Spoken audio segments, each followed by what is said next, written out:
మన ప్రభు అయిన యేసుక్రీస్తు పరిశుద్ధ నామములో ఈ పాడ్కాస్ట్ ద్వారా వాక్యం ఉంటున్న ప్రతి వారికి నా హృదయపూర్వకమైనటువంటి వందనాలు. దేవుడు మిమ్మను దీవించునుగాక. గలతీయులకు రాసినటువంటి పత్రిక 5వ అధ్యాయము 6వ వచనం. యేసుక్రీస్తు నందుండు వారికి సున్నతి పొందుట యందేమియూ లేదు, పొందకపోవుట యందేమియూ లేదు, కానీ ప్రేమ వలన కార్య సాధకమగు విశ్వాసమే ప్రయోజనకరమగును.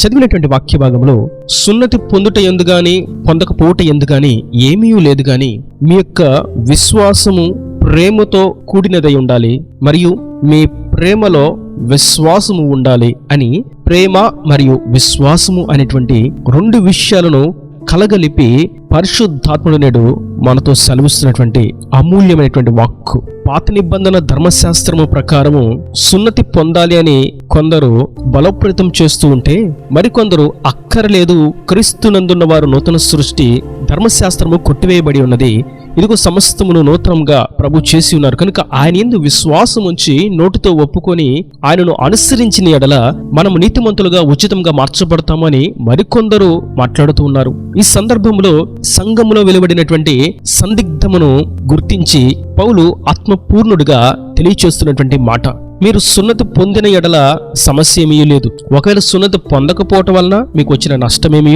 లేదు. అది పొందటం వలన వచ్చేటువంటి లాభము గాని, ఇది పొందకపోవటం వలన వచ్చేటువంటి నష్టము గాని ఏమీ లేదు, కానీ మీ విశ్వాసము ప్రేమతో కూడినదై ఉండాలి అని తెలియచేస్తున్నాడు. నేడు ఈ వాక్యం ఉంటున్నటువంటి నా ప్రియ సహోదరులారా, మనం ఈ వచనాన్ని చదివినప్పుడు ఈ మాట, నేడు ధర్మశాస్త్రము క్రింద సున్నతి పొందుతున్నటువంటి వారు ఎవరు లేరు కాబట్టి ఈ మాట మనకు అక్కర్లేదు అని అనిపిస్తూ ఉంటుంది. కానీ ఇక్కడ మనం గుర్తించవలసినటువంటి అతి ప్రాముఖ్యమైనటువంటి మాట ఏదనగా, మీ ప్రేమ విశ్వాసముతో కూడినదై ఉండాలి. మనం చేసే ప్రతి క్రియ, ప్రతి పని కూడా విశ్వాసముతో చేయాలి. ప్రభువు చూస్తున్నారు, ప్రభు వింటున్నారు, ప్రభు కార్యాన్ని చేస్తారు, ప్రభు ప్రతిఫలం ఇస్తారు అనేటువంటి విశ్వాసముతో చేయాలి.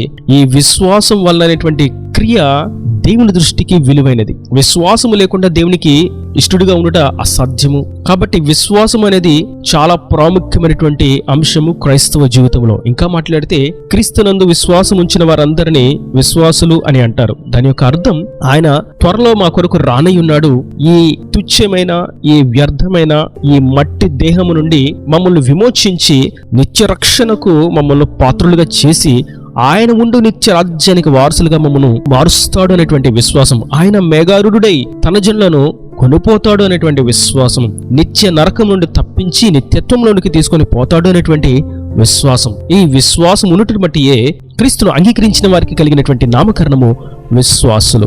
కనుక విశ్వాసం అనేది చాలా కీలకమైనటువంటి అంశము క్రీస్తును అనుసరిస్తున్నటువంటి జనాంగంలో. మనం ఆది నుండి చూసినట్లయితే అబ్రహామును గురించి చూస్తాం. అబ్రహాము దేవుని నమ్మెను, అనగా విశ్వాసం ఉంచాడు ప్రభు మీద, కాబట్టి అది అతనికి నీతిగా ఎంచబడింది. అతడు విశ్వాసులకు తండ్రిగా మార్చబడ్డాడు. ఆ విశ్వాసము తనకు పూర్వము, తనకు తర్వాత కూడా కొనసాగుతున్నటువంటి అంశము. విశ్వాసమును బట్టి ఏ క్రీస్తును అంగీకరించినటువంటి క్రైస్తవుడు ఈ లోకంలో జీవించగలుగుతున్నాడు. ఒకవేళ విశ్వాసం లేనట్లయితే అతడు జీవించడానికి ఆస్కారం లేనటువంటి పరిస్థితి. వారి యొక్క గమ్యము అగమ్య గోచరము. వారు అనాలోచనతోనూ ఆందోళనతోనూ ఏమి సంభవింపబోతుందో అనేటువంటి భయాలతోనూ దిక్కు తోచని స్థితిలోనూ వారి దినములను కొనసాగించవలసినదే తప్ప వారు విశ్వాసం లేని వారు గనుక ఆ స్థితిలో వారు నిలిచి ఉండవలసినదే. అయితే విశ్వాసం ఉంచినట్లయితే ఆయన విశ్వసించిన వారికి నిత్య రక్షణను ఇస్తానన్నాడు. విశ్వసించిన వారిని నీతిమంతులుగా ఉచితంగా మారుస్తాను అని అన్నారు. విశ్వసించిన వారిని ఆయన రక్షిస్తాను అని సెలవిచ్చారు. ఇలా మనం చూస్తూ ఉంటే విశ్వాసం ఉంచిన వారికి ఆయన కలుగు చేసేటువంటి మేలులు అసాధారణమైనవి. విశ్వాసం వలన మీకు అసాధ్యమైనది ఏదీ లేదు, మీరు సమస్తమును పొందుకొనగలుగుతారని ప్రభు సెలవిచ్చారు. విశ్వాసమును గూర్చినటువంటి అంశము ఎంతో విశేషమైనది, ఎంతో శ్రేష్టమైనది, ఎంతో బలమైనది, ఎంతో కీలకమైనది. అయితే ఈ విశ్వాసమును గూర్చి ఇక్కడ రాయబడి ఉన్నటువంటి మాట మరింత కీలకమైనది. అదేదనగా, మీరు విశ్వాసంతో చేసేటువంటి ప్రతి క్రియ, ప్రతి పని కూడా ప్రేమతో కూడినదై ఉండాలి. ప్రేమ వలన కార్యసాధకమగు విశ్వాసమే ప్రయోజనకరమగును. ప్రేమ లేకుండా మాకు విశ్వాసం ఉందని చెప్పినా, విశ్వాసం వల్ల మేము ఇది సాధించామని చెప్పినా, విశ్వాసములో మేము ప్రావీణులము, విశ్వాసములో మేము పండితులము, విశ్వాసములో మేము అనుభవం కలిగిన వారము, విశ్వాసములో మేము ఎంతో జ్ఞానం కలిగిన వారము, విశ్వాసములో మేము ఎంతో లోతైనటువంటి అనుభవం కలిగిన వారమని చెప్పుకున్నప్పటికీ ఆ విశ్వాసముతో కూడినటువంటి పని ప్రేమ లేనిదైతే అది ఏమాత్రము ప్రయోజనము కాదు. అది దేవుని దృష్టికి యుక్తమైనది కానే కాదు. ప్రార్థన విశ్వాసముతో చేసిన అది ప్రేమతో కూడినదై ఉండాలి. ఇతరుల పతనమును గూర్చి చేస్తూ, ఇతరుల నాశనమును గూర్చి చేస్తూ, ఇతరులను ద్వేషిస్తూ చేస్తూ, ఇతరులను శపిస్తూ చేసేటువంటి ప్రార్థన ఆయన దృష్టికి హేయమైనది. విశ్వాసముతో చేసేటువంటి ప్రార్థన మంచిదే, కానీ ప్రేమ లేకపోతే గనక ఆ విశ్వాసము శూన్యము. విశ్వాసముతో దేవుడు వింటున్నాడు, దేవుడు ఆరాధనను అంగీకరిస్తున్నాడు, నా స్తుతుల సింహాసనమందు ఆయన ఆసీనుడై ఉన్నాడని విశ్వాసం ఉంచుట మంచిదే, కానీ ఆ ఆరాధనలో, ఆ కీర్తనలో, ఆ స్తుతిలో ప్రేమ లేకపోతే, ఇతరులను ద్వేషిస్తూ, ఇతరులను శపిస్తూ, ఇతరులను కూర్చున్నటువంటి తప్పుడు ఆలోచనలను, చెడ్డ తలంపులను, చెడ్డ ఆలోచనలను మనలో ఉంచుకొని ఆరాధన చేస్తే ఆ ఆరాధన, ఆ స్తుతి, ఆ కీర్తన కూడా శూన్యమైనదే. దానివల్ల కలిగేటువంటి ప్రయోజనము నిష్ఫలము అని వాక్యం మనకు తేటగా సెలవిస్తున్నది. అందుకే యోహాను సువార్త 13వ అధ్యాయము 34వ వచనంలో మనం ఒక శ్రేష్టమైనటువంటి విషయాన్ని గమనిస్తాం. మీరు ఒకరినొకరు ప్రేమింపవాలని మీకు క్రొత్త ఆజ్ఞ ఇచ్చుచున్నాను, నేను మిమ్మల్ని ప్రేమించినట్టే మీరును ఒకరినొకరు ప్రేమింపవలెను. ఇక్కడ మనం చూస్తున్నాం ప్రేమను గుర్చి రాయబడినటువంటి మాట.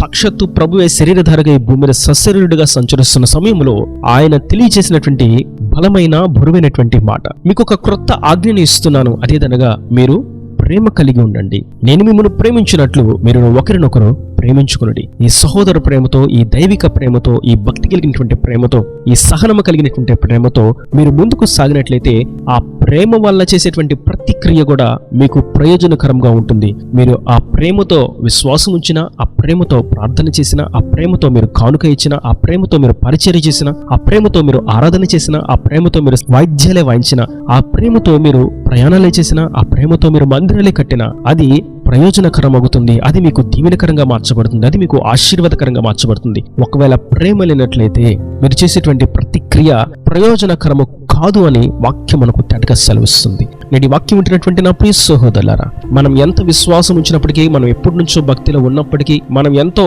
ఆరాధన వీరులమైనప్పటికీ, మనం ఎంతో బైబిల్ జ్ఞానం కలిగి ఉన్నప్పటికీ, మనం ఎంతో క్రమము, నిష్ఠ, ప్రతిష్టత, సమర్పణ కలిగి ఉన్నప్పటికీ మనలో ప్రేమ లేకపోతే అది ప్రయోజనము కాదు అని పరిశుద్ధాత్ముడు నేడు తేటగా సెలవిస్తున్నాడు. కనుక మనం చేసేటువంటి ప్రతి క్రియలో, ప్రతి కార్యంలో, ప్రతి పనిలో కూడా ప్రేమ ఉండినట్లుగా మనం జాగ్రత్తగా చూసుకోవలసిన వారమై ఉన్నాము. ఇలా మనం ప్రేమను గురించి చూసినప్పుడు ప్రేమతో విశ్వాసం ఉంచాలి, ప్రేమతో సహనం ఉంచాలి, ప్రేమతో మీరు పరిచర్య చేయాలి, ప్రేమతో మీరు సేవ చేయాలి అనేటువంటి మాటలను మనం ఈ గ్రంథంలో పలు సందర్భాల్లో చూస్తాం. కనుక మన యొక్క విశ్వాసము దగ్గరే నిలిచిపోక, ఆ మెట్టు దగ్గరే ఆగిపోక, మనం ప్రేమతో కూడినటువంటి క్రియలోకి, ఉన్నతమైనటువంటి ఆధ్యాత్మిక మెట్టు మీదకి రావాల్సిన వారమై ఉన్నాము. ఇదే పౌలు భక్తుడు ప్రేమను గూర్చి రాస్తూ, మీరు కొండలను పెకిలించగలిగేటువంటి విశ్వాసం మీలో ఉన్న ప్రేమ లేకపోతే శూన్యం అని రాస్తాడు. కొరింథీయులకు రాసినటువంటి మొదటి పత్రిక 13వ అధ్యాయంలో ఈ ప్రేమ యొక్క సారము మరికొంత లోతుగా ఆ అధ్యాయంలో మనం గమనిస్తాం. మనం బీదల కొరకు ఆస్తిని ఇచ్చిన, భాషలలో మాట్లాడిన, భాషలకు అర్థాలే చెప్పిన, దర్శనములే చూసిన, అన్నదానాలే చేసిన, సువార్త సభలే ఏర్పాటు చేసిన, దేవుని కొరకు వివాహము చేసుకున్న, దేవుని కొరకు వివాహము చేసుకోకుండా సమర్పించుకున్న, దేవుని కొరకు ఈ లోకం నాకు అక్కర్లేదు అని ఉద్యోగాలను, వ్యాపారాలను ప్రక్కన పెట్టి దేవుని అనుసరిస్తూ ఉన్నా, ప్రేమ లేకపోతే, ప్రేమతో కూడినటువంటి క్రియగా ఆ క్రియ ఉండకపోతే దాని వలన కలిగేటువంటి ప్రయోజనము శూన్యము. ఎందుకంటే అతి ప్రాముఖ్యమైనది, అతి కీలకమైనది, అతి ప్రధానమైనది, అతి ముఖ్యమైనది, అతి విలువైనది ప్రేమ. దేవుని ప్రేమ మనకు కనపరిచాడు కాబట్టి మనం ప్రేమ కలిగి ఉండాలని ప్రభు సెలవిస్తున్నారు. ఇంకను మాట్లాడితే ఆయన ప్రేమ స్వరూపి. కనుక నేటి వాక్యం వింటున్నటువంటి నా ప్రియ సహోదరులారా, మన విశ్వాసములో ఎంత ఎదిగినప్పటికీ ఆ విశ్వాసముతో కూడినటువంటి ప్రతిక్రియ ప్రేమతో లేనట్లయితే అది నిష్ప్రయోజనం అని వాక్యం సెలవిస్తుండగా, అట్టి విధంగా మనం ప్రేమతో కూడినటువంటి విశ్వాసముతో ఈ ఆత్మీయ యాత్రలో, ఆధ్యాత్మిక స్థితిలో వృద్ధి నొందుతూ దేవుని రాజ్యానికి వారసులుగా మార్చబడదాము గాక. ఇలా దేవుని మాటలు ప్రతి వాని హృదయంలో నీరు కట్టి ఫలింపచేయను గాక. ఆమేన్. God bless you. తలల వంచి కన్నులు మూసినట్లయితే మీ కొరకు చిన్న ప్రార్థన. ప్రేమ స్వరూపీకరణ కటాక్షముల తండ్రి, నా ప్రభు ఈ వాక్యాన్ని ప్రతి వారిని మీ నిండాలుగా దీవించండి. ప్రేమ వల్ల కార్యసాధకమగు విశ్వాసమే ప్రయోజనకరమని మీరెంతో తేటగా సెలవిచ్చారు. మీరు చేసేటువంటి ప్రతి క్రియలో, ప్రతి పనిలో విశ్వాసం ఉండాలి.